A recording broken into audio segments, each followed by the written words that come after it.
Howdy folks, how's it going today? I hope you're all doing really good. Well, I did get the partscaster back together. It's decent. It plays pretty nice. The action's nice and tight and low. I finally got it intonated, which this was quite a journey, honestly. And I did shoot in-depth video on all of this, but I really don't think I'm going to post it. Maybe a couple segments of it, like it had a bunch of high frets, and I went through that too. But if you want to go in my playlist, there's tons of videos on fretwork anyway. So what I'm going to do is just play it for a second. I haven't even heard this guitar plugged in yet, so just see what it sounds like, make sure it works, and then I'm going to put it on the bench and show you guys some of the scenarios you can run into, putting partscasters together. Different necks, different scale lengths, neck pockets, bridge plates, all kinds of little things that can add up to a guitar that just won't function.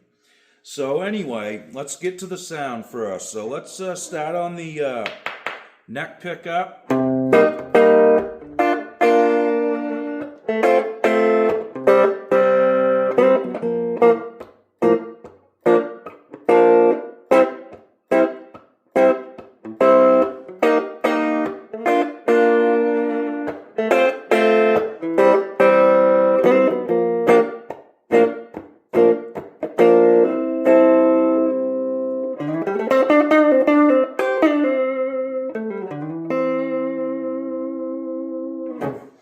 It feels good and plays good, I will say that. All right, let's go to both pickups, middle position. All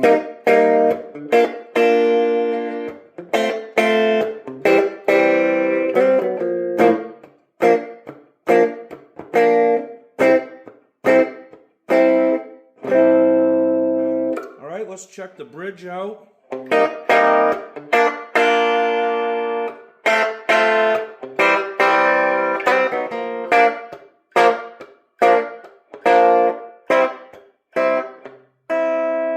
Wow, it's pretty brittle sounding, really thin,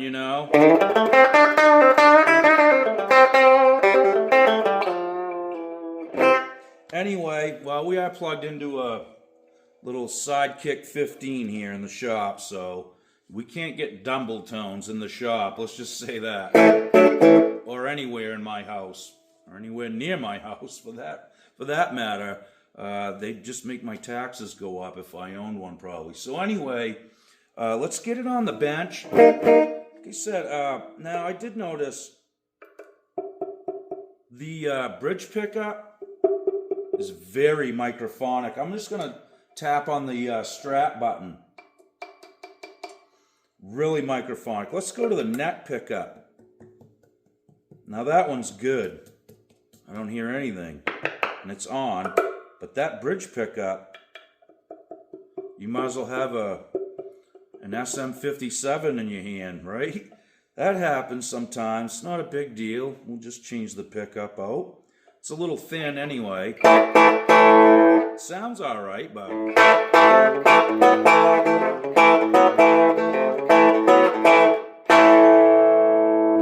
Here's both again.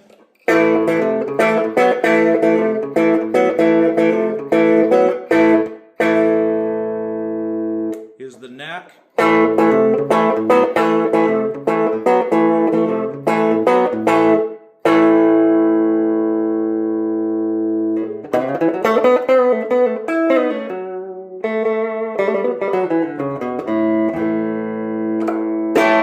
All right, let's throw her on the bench and see what we got. Okay, take the wrong way home. All right, we're here on the old bench, and this is what I'm going to try to show you guys what I ran into, at least. So I've got my Squier Affinity telly out here, all right? And this is something a lot of people probably don't realize, but a Squier telly is quite different from a Mexican or an American telly. There's differences in the thickness. The Affinity's thinner, And the bridge plate is also longer. I'm just going to use my little drink stirrer as a kind of makeshift rule here. Now, I'll put it up against this stock tele bridge plate, which it's, you know, 1/4 to 3/8 of an inch longer on the affinity. So, and there are other differences as well. Now, there's no sidewalls on the affinity bridge either. Not like a standard one that you could clip the ashtray on. So what I ran into was this. As you can see, the saddles are almost all the way back to the bridge plate. That's where 25.5 inches ends up on this guitar. Now the necks on these guitars are identical in length. The neck pockets are the same. And you can see where 25.5 ends up on this. Now I've got a lot of room to do whatever I wanted to do here. And on this one, I'm as close as I can get to being intonated. And as you can see, one of the adjusters is actually sitting on top of the screw bolt or screw that mounts the bridge plate to the guitar. Now, this is what I can't figure out. I mean, it's intonated okay where it is, but I'm getting some odd buzzing and whatnot. Now, this is a top loader. Now, I want to point this out now. You see where your string windings are on the end of the string, you know, to hold the bald end on, is actually hitting the saddle. And as you tune the guitar, it's binding that in here. It's also flat-footing across that compensated saddle. I think that's because this Allen bolt is probably bent now. And, you know, there's not a lot of clearance here. It's almost flat-footing across most of them. These ones don't buzz as bad. But as you can see, the G string is completely flat. The B is not great, and so forth. And it's, you know, a lot to do with the break angle here. And, you know, it's just the way this is working out. So I think this could possibly be a Squier body, but I don't know that for a fact. Now, what I'm going to do is I've ordered a Squier affinity bridge like this. And I'm going to just convert this one to this type of a setup. Now, here's another difference in a Squier tele that you may not realize. Here's another bridge. Okay, let's go over to this one. This is the identical bridge here to this one, okay? You can see it lines up right. The length is the same, everything. Now, let's go over here to the Squier affinity. Let's line up the front edge. The angle is different. As you can see, it looks to me like the treble side of the pickup is closer to the neck by, you know, 1/8 of an inch, maybe 1/4 of an inch. Now, here's the difference in the length, roughly. Okay, so completely different animals here. Now, like I said, I think what I'm going to do is put one of these bridge plates on this guitar.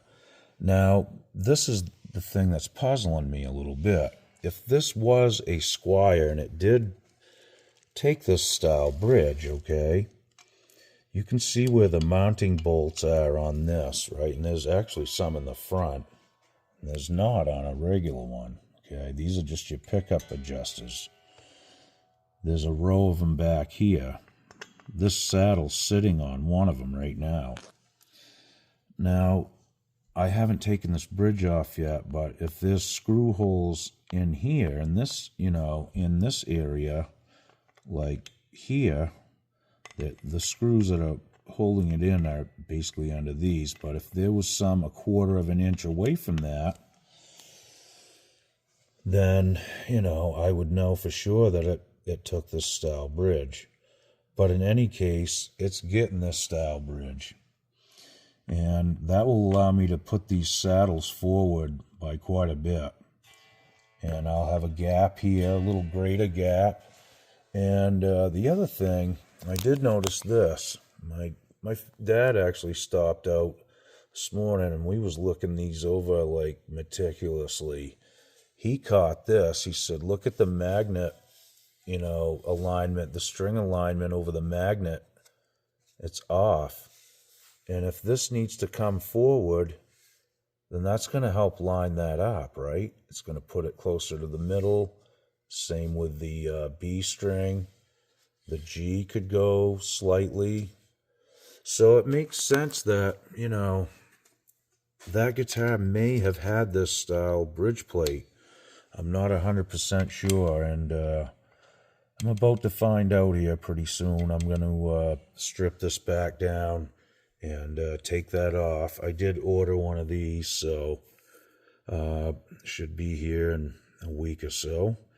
And it's the identical thing to this. Now, I did have to modify this one because I put compensated brass saddles on this. This had the 6 individual saddles, and all I had to do was just drill out in between 2 of them, okay, to put my new adjusters. These top holes beside them are where the previous ones were. So, that was a pretty easy thing. I just had to drill 3 holes, make sure you get them centered, and you can convert over to the compensated brass saddles with your Squier affinity. So, like you said, they're really a different guitar in many ways. And, I own some American tellies and some nice tellies too. I got a bunch of them in the studio, actually. I need to get on the bench and have a peek at. So we'll see those soon. But these really do sound different to me, especially this one. This thing sounds a lot different than all my other tellies. They all sound a little different, but a lot of them are, they have similar things. This one's just wild, and that's what I love about it. So, in any case, I'm not trying to brag up my Squier affinity, although, so that's the remedy. Now, like I said, there's a few things I could have done. I could have added balled ends to bring these windings off the saddle. My father mentioned actually adding onto the neck, making a shim, and, lengthening the scale that way to allow the saddles to go forward. And, we thought about that, which that could be done. It's not a big deal. You could glue it to the neck pocket or the neck, but I didn't want to do that either, honestly, because if I ever want to change the neck on this, I want the neck pocket to be stock. And if I take this neck and put it on another guitar, I'd rather have that neck stock too. So I think the best remedy is to change the bridge plate, and that's what we're going to end up doing. Once that's done, this will be a really fine telly, and I think I may change that bridge pickup. Although I don't mind the sound of it. It's got a lot of bite. I'll have to see how it acts at high volume in the jam room and just go from there. But that's not a big deal either. We can change that easy enough. Another thing too, on an affinity telly, the headstock's bigger. Pretty easy to see right there. I didn't know that for a few years either. I mean, I've had this guitar for, 15 years or so.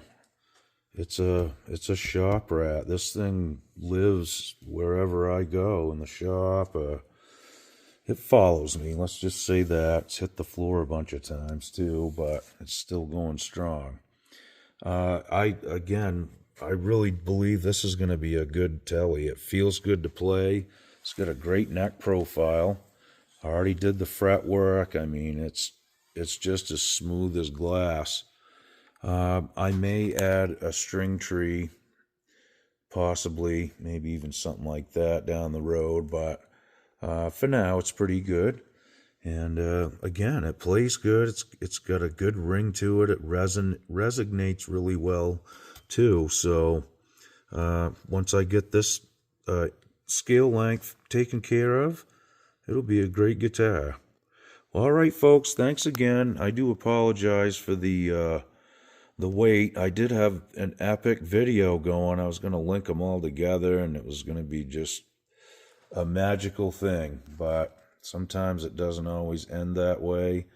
And again, I'll take some segments of the videos that I shot, on the fret work and stuff like that, and maybe post those so you guys can check them out at least. You'll see it again soon. I'll shoot a video on it when I change everything over, and we'll see what's going on in there. All right, well, thanks again, folks. We'll see you guys real soon. Be good. Okie doke.